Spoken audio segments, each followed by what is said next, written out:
أهلا فيكم مرة تانية والسلام عليكم. هلأ بدنا نحكي عن النمباي داتا تايبس. أول إشي بدنا نحكي عن النيوميريكال داتا تايبس. هلأ في عنا 5 بيسك نيوميريكال داتا تايبس في النمباي اللي هم أول إشي البوليانز. البوليانز هم عبارة عن انتجر، الترو زي ما بنعرف هي 1 والفولس هي 0. بعدين في عنا الانتجرز. الانتجرز في عنا 4 أنواع أو 4 تايبس اللي هو int 8 16 و 32 64 بت. والانسايند انتجرز في عنا كمان منهم 4 انواع اللي هم الانسايند int او اليو انت 8 16 32 64. والانسايند انتجرز هم الارقام اللي باكبر او يساوي 1. وبعدين في عنا الفلوت نمبرز او الفلوتينج بوينت، في عنا كمان 4 انواع اللي هو فلوت 8 بت 16 32 و 64 بت. واخر اشي في عنا الكومبلكس نمبرز اللي هم كومبلكس 64 وكومبلكس 128. فهدول هم النيوميريكال داتا تايب اللي بنقدر نستخدمهم في النمباي. هلا زي ما شفنا في عنا انت 32 انت 64. هلا 32 و 64 زي ما قلنا هم عباره عن النمبر اوف بيتس، وهم بيعملوا ريبريزنتيشن للميموري سايز اللي بدك تخزن فيها الداتا. كل ما كان البيس سمول هذا بيعمل لك سيف للميموري، لكن بقلل لك من البريسيجن تبعت الستورد فاليو. واذا كانت البيتس كبيره هذا راح ياخد مور ميموري، لكن راح يعطيك مور بريسيجن داتا.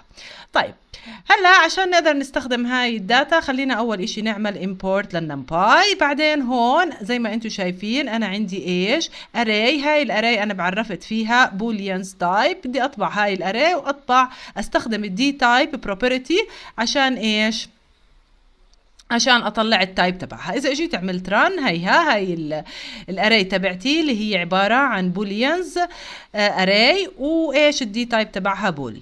طيب الشغله الثانيه ممكن كمان انا احول هاي البوليان لانتجر عن انتجرز عن طريق اني استخدم الدي تايب باراميتر تبع الاري واحكي انه يساوي np.int32. اذا اجيت عملت ران هاي شايفين طلع لي الاري وحول لي اياها لواحد وزيرو زيرو واحد، يعني حول لي الترو لواحد والفولس لزيرو. وحول لي اياها طبعا صارت عبارة عن int 32.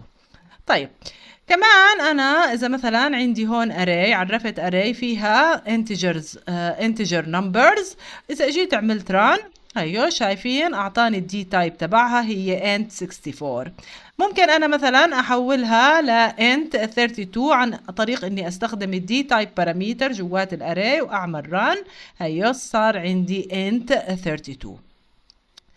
كمان انا بقدر احول هاي الاري اللي هي الانتجرز ل unsigned integer عن طريق اني استخدم np.uint. طبعا انا هون مش حاطه اي رقم، فهو رح يعطيني الديفولت تبعها اللي هي uint 64. فاذا انت هون ما حطيت رقم رح يعطيك الديفولت تبعت هاي الداتا تايب، الديفولت داتا تايب. طيب بعدين كمان احنا هاي مثلا انا عندي هون عرفت array. هاي الاري فيها float number، بدي اطلع التايب تبعهم. هاي طلعت لي الفلوت 64 واللي هو الديفولت.